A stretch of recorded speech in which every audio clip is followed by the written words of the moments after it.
Hello, ladies and gentlemen. Welcome to my channel. As you know, my name is Ewana Edmond Elime, alias Eddie Bobo, and in this edition, I'm going to present to you a video in which you will see how Africans and especially Cameroonians are making a risky journey, passing through dangerous forests and crossing dangerous rivers to make entry into Europe and Americas. I will bring you that video and you will watch it and you will be dumbfounded.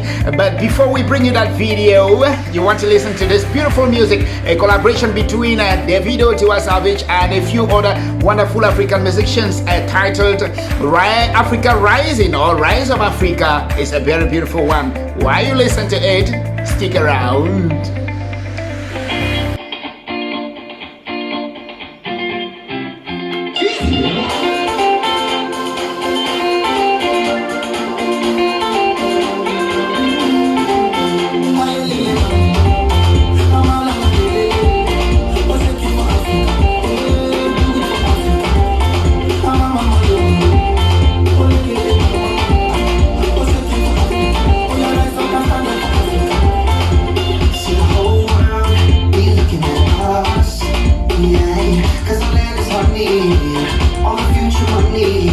And it's a very beautiful one, encouraging Africans to rise up and change Africa that has been blessed by God.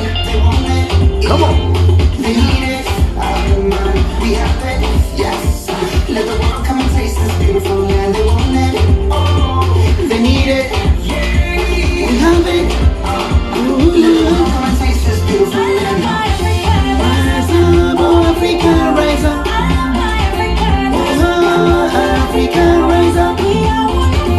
Oh, Africa, rise up. I love my Africa, rise up. I'm so happy to be a part of the continent. I'm so happy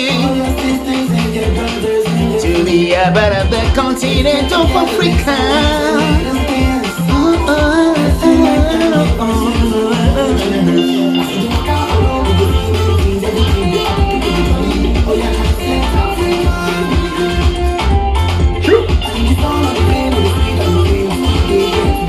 If you're happy to be part of the African continent, rise up and dance and make a change. You have something to contribute. We cannot continue to leave our continent to travel abroad. Some of us who are already abroad, we are finding a way to go back home and make Africa great. Together we can do it.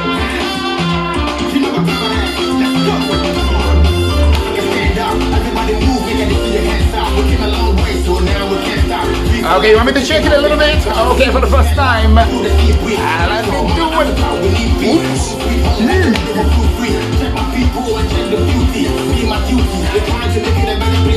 And I believe it's gonna happen in God we trust. Straight from the bottom all the way up to top. I prophesy it shall come to pass. Amen. From grass to grass, from grass to grace. What is left to us to make it happen on a daily basis. Back to back, Africa will be. Let's face the fact. Africa rise up. Africa rise up. Africa rise up.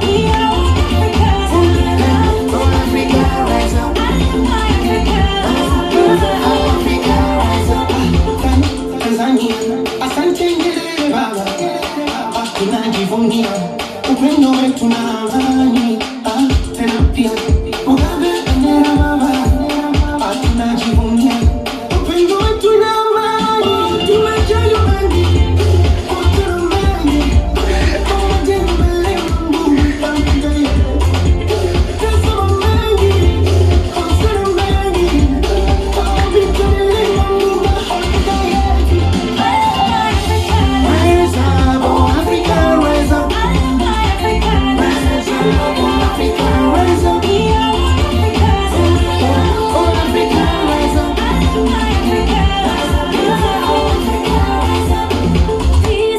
shake it for my people.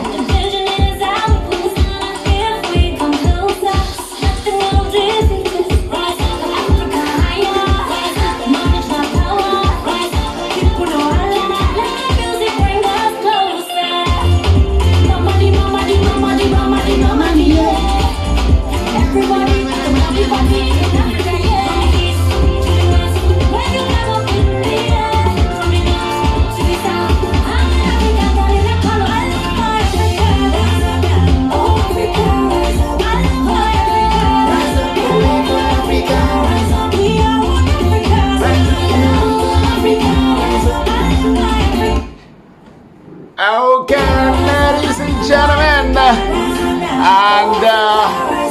continue.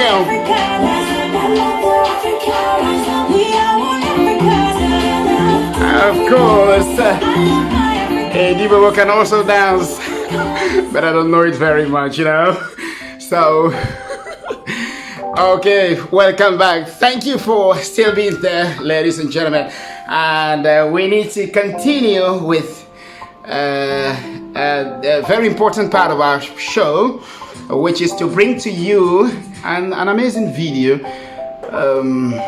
that you will watch and see what is happening, how Africans are struggling to leave Africa to go abroad. Of course, I cannot blame them. Because of the nature of Africa and African nations, this is a continent that has been so much blessed by God with abundant resources, very intelligent people, hardworking people, a very wonderful population. Of course, Africa is supposed to be that continent that people want to visit, the Westerners want to visit, and even struggle to have the passport of some of the countries of Africa. Yes, you heard me right. That is what Africa is supposed to be. This is a continent that has been wonderfully blessed, but we ourselves, we have refused to tap those blessings that have been poured on that continent by God. We have refused to make use of them. We have refused to change our mindset to make Africa great. So this is where we are. And perhaps the leaders have contributed very much, because when people find themselves into government offices, they don't make use of the resources to develop the countries and make people feel happy. For example, it's difficult for us to have electricity the whole day in my country, especially in my town, in Cameroon. That is the reality.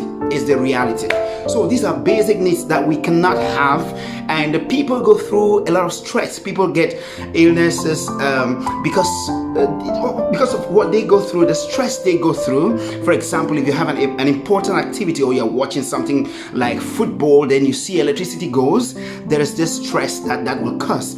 And at the end of the day, you have a health issue. So this is what we are faced with in Africa, and people have no choice than to leave and find a way, however they have to do it. Just leave Africa and travel abroad. And unfortunately, we celebrate a visa as if we have gotten a passport or a visa into heaven. That is what is happening in Africa. And when I look at that situation, I did it myself. I'm not saying that people are doing it and I did not do it. I did it myself. When I got a visa and I celebrated, I said, glory be to God in the highest. Mine has finally come. But it should not be finally come to go to where, really? To where? To where? To heaven? Which is the most wonderful trophy all of us are looking forward to having.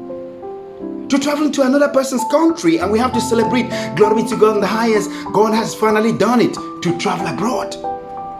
Because of the way we have transformed, or we have made our continent, because of the way we have made African countries, it's so bad, it's so painful. See, you just need to wear a very beautiful traditional attire from Africa, like I'm here, and if I put on my traditional regalia and I'm going on the streets, I have people, the Westerners or the Arabs, coming with cameras to take a photo of me or with me because of my traditional attire. Can you imagine that? When I pick up a drum and start playing it, whether I know how to play it beautifully or not, and cameras are on you, people want to take a picture with you. So you can imagine. An African person will pass and they want to see, and they struggle to go to Africa to see the beautiful things that are in Africa. We are supposed to transform Africa to have them come over there instead of us going or coming over here. Really, brothers and sisters, we need to do something. We need to do something. It's so painful to see that a continent that has been so blessed with fertile soils, with abundant resources, with intelligent people, with courageous people, powerful people, beautiful women, handsome men like myself, and so on. We have a lot that we can talk about. The beautiful landscape and everything. What is wrong with us? We need to correct something. We need to correct something. Especially the youth of Africa. We need to correct something. We have a continent where leaders stay in power for many years and they die in power. Why should it be so when we have young and intelligent people in those countries who can also rule? Why? Why do we have to leave very old people who have naturally lost their sense of memory? Because of age, they suffer from dementia. Because of age, amnesia. Because of age, it comes naturally. They can no longer do anything and they remain there. And we applaud them. Some of us, because we have our opportunity or the opportunity to work in those governments, we applaud those people, those old people. Yes, Africa, rise up. As we listen in that music, we have to rise up. So, without taking much of your time, let me bring you the video and you'll see it for yourself. We had a report of a Cameroonian woman who died a few months ago and left the child behind while struggling to make that deadly journey, passing through the thick forests that are very dangerous, crossing dangerous rivers, and she fell sick on the way. She lost her life.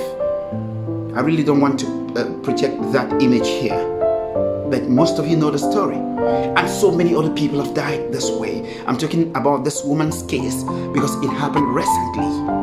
We don't have to allow this to continue to happen. Seriously, we don't have to.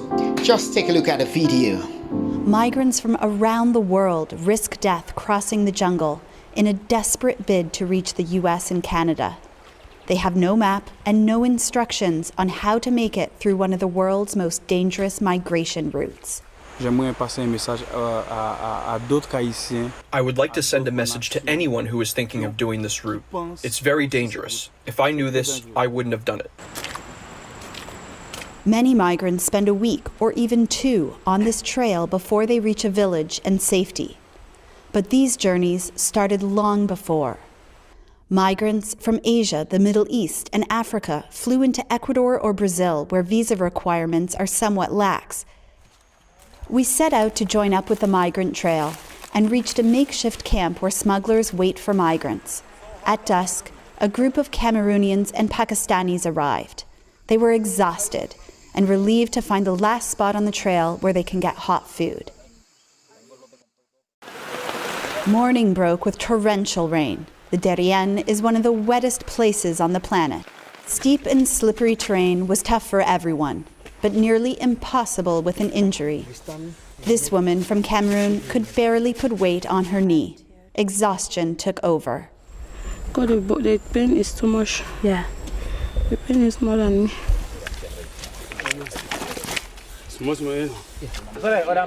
Up the mountain, the smuggler the Cameroonians and Pakistanis hired demanded payment. I'll fall. My foot.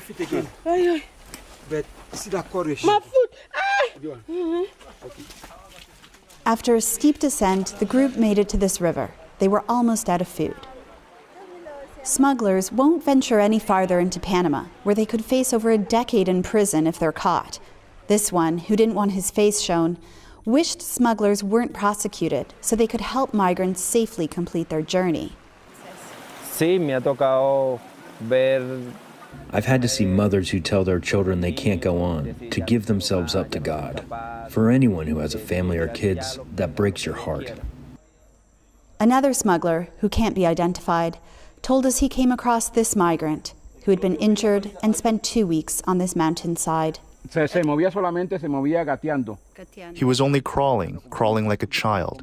It's common. Most people who injure themselves die because there's no help for them. From here on, migrants are on their own. The next morning, we came across George, a Cameroonian man. Injured, he had been left behind by his group. Then, forging ahead alone, he fell and dislocated his shoulder. Our guides popped it back into place.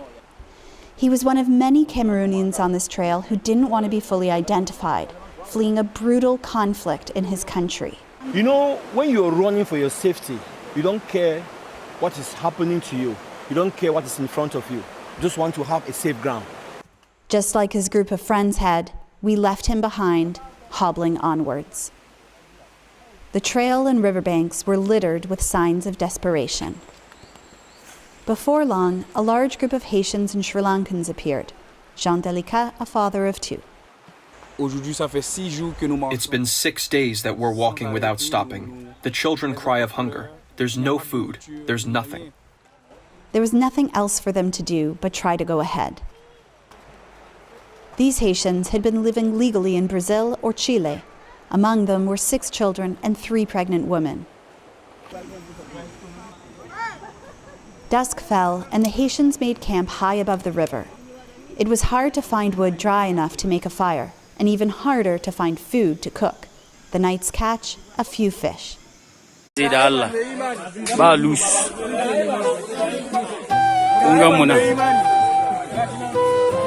Kunga mu cikin Panama.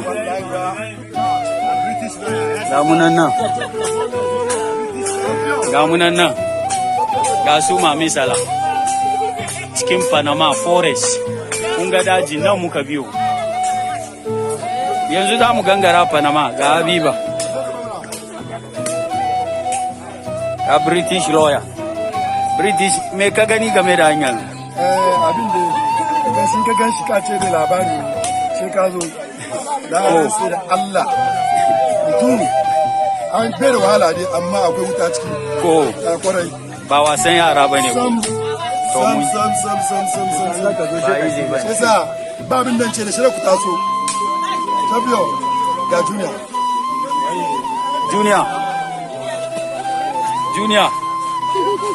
ka gani ko junior hey junior wow future history ka kenan na gwada ma junior. So, ladies and gentlemen, you saw the videos yourself, and of course, these are 2 different videos I merged together to make sure you watch and see for yourself what Africans are going through in the course of making that journey to enter into Americas or Europe. Okay, this is where we are. We can do better. God bless you. My name is Owana Edmond Elime. We have hope. But until we work for it, it will not come to pass. Ciao.